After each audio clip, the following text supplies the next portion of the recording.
Welcome to Straight Talking Cyber. This week we're looking at Apple and what it's bringing to iOS, the iPhone and the iPad, which is a super secure lockdown mode. And we're also going to give a warning about an old threat that's come back in a viral way called no-hook phishing. Great. Well, quite a lot going on since we've last recorded, isn't there? iOS 16 has been announced. We've spoken a bit about that. Some stuff's filtering through about the security and privacy features. There's kind of two things that I'm interested in, actually. And the first one, it seems like not the reason to get annoyed about this, but a lot of iPhones aren't going to run iOS 16, and that's actually going to be pretty bad long term for security. So you have to have an iPhone that is an iPhone 8 or above to actually be able to run iOS 16. And as we know, upgrades aren't just for features, they're actually for security reasons as well. This isn't unusual, really, is it? I mean, it happens in the Android world.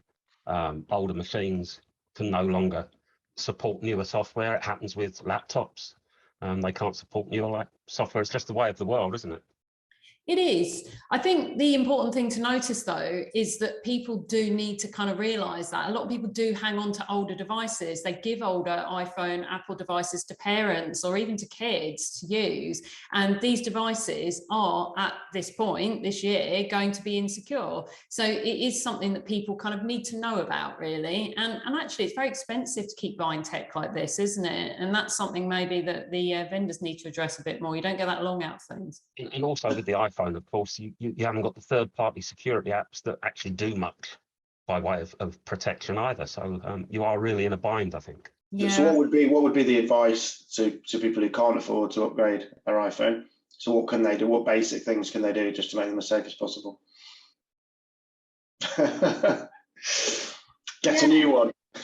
Yeah, no, that's interesting, actually. Well, I would say always keep your phone up to date is your absolutely number one thing. Lucky thing with Apple is when there's a really, really bad vulnerability, they do actually update older OSs. That has been known to happen. So if there's something like the Pegasus vulnerability, which was, obviously very severe, very risky for anyone who's on it, life or death, in some cases, then you can rely on Apple to do something about it. Otherwise, you've got to be careful about the apps that you download, that sort of thing. You've got to be careful using your browser on there because there are browser-based attacks that you might be susceptible to. It doesn't mean that you're really, really kind of right, your phone's going to be attacked, but it does mean that you have to look out for these kind of vulnerabilities when using your phone. Don't just download loads of apps and just leave them there because that can leave you susceptible. Sorry, one of the things would be, be wary of your message attachments and email attachments, etc., which sort of brings us straight on to lockdown mode, doesn't it? Because lockdown mode impacts these things as well. Yeah, lockdown mode is really aimed at people who need high security on their iPhones, and it's coming in iOS 16. It's just been announced. We just heard about it. What was our time yesterday, which was a bit before this video is going out. But really over the last year, we have begun to realise how severe iPhone attacks can be and how easily they can happen without your knowledge, because these are what we call zero-click attacks. So there is no user interaction for these attacks to happen. So patches come out, patches can help fix these vulnerabilities, but obviously these vulnerabilities are there at some point, and that is a big risk for some people, especially journalists, dissidents, people who will be targeted, such as Khashoggi, who obviously was targeted in this way previously. So lockdown mode basically is a mode that you can switch on. It comes off, turned off by default, because most people won't need it. Yeah, but I think people also need to be aware of the cost-benefit relationship here. You're not going to get most people are not going to get attacked by the sort of advanced spyware that this is designed to stop. Let's get that straight right from the start. And if you do, as far as I understand it, if you do activate lockdown mode, it's not a magic bullet, but what it will do is it will disable most message attachments other than images. It'll block them.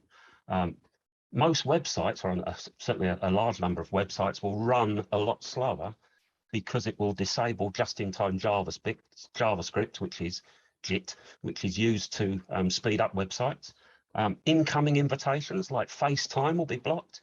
That's if the user hasn't previously initiated a request with that person, and so on. Apple are going to warn with lockdown mode before you actually activate it that it will seriously impact on the usability of the device. So it's one of those things it looks good, it sounds good, but I don't think most people are really going to need it.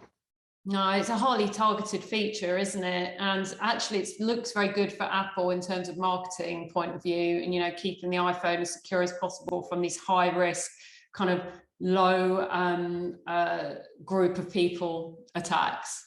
I mean, low target, small amount of targets. And I mean, it is important for those sorts of people that they are protected. And Google obviously offers features in Gmail as well for journalists. And there's the Advanced Protection Program, which I've been enrolled in for a while when I was an Android user, which mandates that you have to use a hardware security key to log into your account. And then there's additional checks on downloads. It blocks unverified third-party apps from accessing your data and so on. So there are other things that can be done. Yeah. But the Google one seems much better thought through than Apple's. Apple seems like an instinctive knee-jerk reaction to all of the exposures they've seen over the last year when the fundamental lockdown nature of the iPhone has been compromised, whereas Google has been properly thought through. In essence, mitigates a lot of the obvious risks, but still there's the reliance on users. So I suspect this will be version 1, and Apple will need to spend some time to sort it out. There's very little point in offering a lockdown mode that hobbles your phone to such an extent that the iPhone becomes unusable. People just won't use it. I mean, that's clearly... and talking of knee-jerk reactions, that brings me on to if you've got a text message, a WhatsApp message, Facebook message, even Signal messages are doing this at the minute, from someone asking if they know you. Beware. It's almost certainly a very popular scam. It's not a new one, it's an old script, but it's really gone viral at the minute. It's called no hook phishing, and it relies on a knee-jerk reaction from the user. So some of the examples of messages that people are getting. Hey, I found your number in my contacts, but there's no name attached and I don't recall. Do we know each other? Or, hey, Jane, remember me? Or even, sorry, I'm running late. I'll be with you in 20 minutes for the meeting. And whatever response you make at all activates this bot script that will then engage you in some really weird conversation about who you are, what you do, where you live, can we be friends, etc., etc. And it's weird because it's bot driven. How good is it, Davey? Is it convincing bot or is it just a rubbish bot? It's a rubbish bot. However, it doesn't really matter because just by replying in the first place, you're giving the threat actors that are using this, immediately they know that that number is alive. It's not a dead number, it's an active number. So that's number one. Anything else that they do get out of you, and some people are saying, oh, it's Kevin, who are you? Now they know your first name. Any of this information they get can then be used in other phishing attacks later on, or malware distribution scams. It's even been suggested by a few people that I know that it's being used as a sort of romance scam, which is they start this conversation to try and trap a lonely user into this sort of online romance thing, thinking that it's two lonely people who've found each other by accident.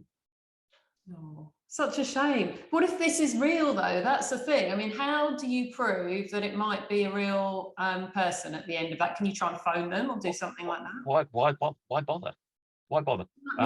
If somebody texts you out of the blue from a number you don't know, saying, "Oh, hello, I've got your number. Who are you?" Ignore it. Ignore it.